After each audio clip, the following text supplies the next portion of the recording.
Assalamualaikum warahmatullahi wabarakatuh. Saudara-saudaraku yang dirahmati Allah Subhanahu wa taala, mata adalah jendela dunia, sehingga kita harus bisa menjaga kesehatan mata dengan sebaik-baiknya.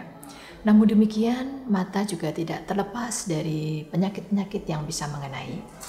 Nah, apa saja penyakit-penyakit yang bisa mengenai mata? Yang paling banyak sebetulnya adalah mata kabur. Mata kabur atau penglihatan yang turun bisa disebabkan oleh 3 hal besar. Satu, bisa oleh karena refraksi anomali, di mana fokus ya, mata tidak bisa fokus, tidak bisa masuk ke dalam retina ya. Jadi mata tidak bisa meneruskan fokus atau objek yang ada dari luar ke retina, sehingga ini harus dibantu dengan kacamata ya, atau dengan operasi lasik misalnya. Yang kedua adalah kelainan pada media refrakta. Salah satunya adalah kekeruhan pada lensa yang disebut sebagai penyakit katarak. Dan yang ketiga adalah kelainan pada saraf penglihatan.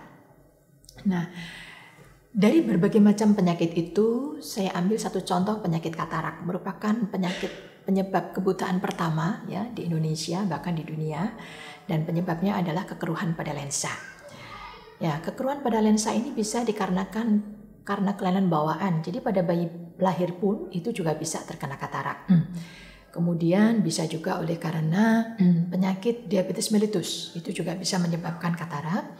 Dan yang paling banyak sebetulnya karena negara kita adalah negara tropis, paparan dari sinar UV light ultraviolet itu juga bisa menyebabkan terjadinya katarak. Gejala-gejala dari penyakit katarak itu adalah paling utama itu adalah mata kabur ya, dan tidak disertai dengan gejala lain. Jadi tidak ada merah, tidak ada keluar kotoran dan sebagainya, tidak nyeri ya. Bagaimana penanganan pada penyakit katarak itu? Penanganan penyakit katarak itu hanya bisa dilakukan dengan operasi ya.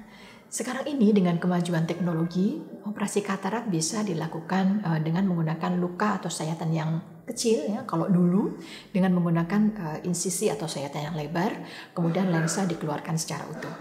Namun sekarang dengan kemajuan teknologi, dengan getaran ultrasonik atau dengan suatu teknik yang disebut vakoemulsifikasi, lensa tadi bisa dihancurkan ya dengan menggunakan insisi atau luka yang kecil saja 2 mili, kemudian dibersihkan dan ditanam lensa buatan. Nah, teknik vakoemulsifikasi ini sekarang sudah banyak digunakan ya, dan di Rumah Sakit Islam Sultan Agung juga sudah menggunakan teknik operasi ini, dan alhamdulillah hasilnya juga cukup bagus ya. Pasien juga merasa senang karena operasi juga tidak membutuhkan waktu yang lama, kurang lebih hanya 10-15 menit.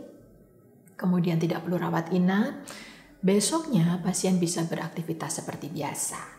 Dan hasilnya juga alhamdulillah ya, pasien bisa langsung beraktivitas, penglihatan juga bisa langsung pulih ya, selama tidak ada kelainan yang lain, artinya hanya murni sakit katarak saja. Nah, itu adalah salah satu contoh di mana penyakit katarak yang bisa dilakukan penyembuhan treatment dengan operasi teknik vakoemulsifikasi yang sudah kita lakukan di Rumah Sakit Islam Sultan Agung Semarang. Demikian, dan sebetulnya masih banyak lagi ya penyakit-penyakit yang lain ya, tapi insya Allah nanti akan kita bahas lagi ya pada bagian-bagian yang lain juga. Yang penting sekarang adalah kita harus tetap menjaga kesehatan mata dengan sebaik-baiknya. Kontrol, kalau mau kontrol rutin secara teratur setahun sekali bisa kita lakukan ya, untuk mendeteksi kalaupun ada kelainan, maka sejak awal kita sudah bisa melakukan pengobatan ya. Jadi itulah salah satu contoh penyakit mata yang penyebab kebutaan nomor 1 di Indonesia, dan bisa dilakukan terapi dan pasien juga bisa kembali pulih. Demikian, Assalamualaikum warahmatullahi wabarakatuh.